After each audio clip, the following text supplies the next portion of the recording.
What is up, you beautiful people? Today we are back with an awesome Vader video where finally his two biggest wishes come true. I'll give you a hint. It has to do with Palpatine, his master that by now he hated, and Obi-Wan. We all know how much hate he felt for him too, so stick around and you'll see what Vader sees in a moment of self-truth. Yoda's wishes though have already come true. Death sticks for everyone. Boba Fett has already had some, as you can see, and Vader is mad that there was none left. Check out this merch, guys, link in bio. This is a strange comic to say the least. So starting from this story's perspective, all you need to know is that Vader lands on a moon filled with mystery. While during that time, Vader stumbles upon a mysterious temple emanating a green beam of light which seemed to be powerful enough to annihilate a Star Destroyer. Precisely what he was searching for. As soon as he enters, he is surrounded by locals who started bowing and worshipping him. They viewed him as someone who was foretold to come one day, and it just so happens that this is in fact the case. He is welcomed by one of the priests of the temple. The priest went on to explain various facts about their way of life. Meanwhile, Vader was mostly interested to learn about the powerful beam of light and how it actually works. Patiently, the priest brought him to their foretold prophecies. It was undeniably Vader. The black armor, the mask, the laser sword. In the images, he gutted two snakes, which one of them represented the Jedi, and the last and third snake had its head cut by Vader again, only this time the third snake represented the Empire. With all of these snakes dead, chaos would rule the galaxy forever. Before they could move on to the inner workings of the beam, he was introduced to three other priests who shared the same sentiment, that he was the prophesied chosen one to bring chaos to the galaxy. Vader's patience was gone. He ignited his lightsaber, threatening to kill them right then and there.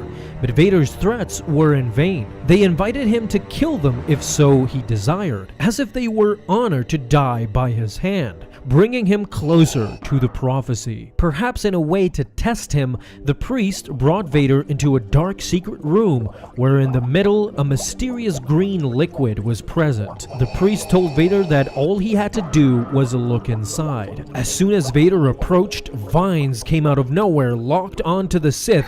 He couldn't even breathe, and suddenly he was transported into a vision where he was in all white robing.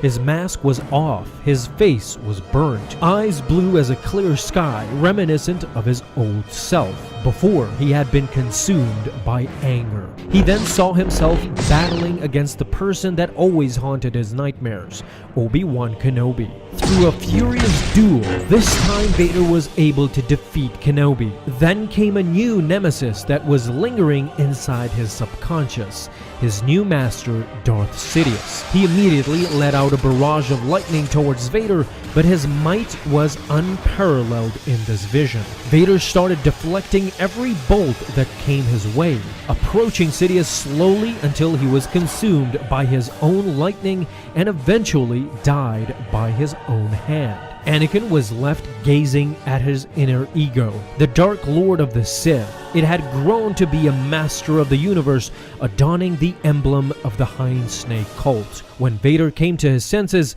the priest was right there beside him, offering freedom from masters, from codes, practically from anything. He would forge the destiny of the universe from now on, as both entered the sacred room of where the beam was being controlled by Force-sensitive elders who could move the beam and direct it any way they liked. By simply reaching out through the Force, Vader grabbed a chunk of crystal from which the beam was powered by. He marveled that this was the only place you could find such a rare crystal and ordered each and every one of them to bow before the Emperor if they wished to survive. When they refused, Vader's choice was clear. He went on to destroy not only the priests, but every single being residing within the temple.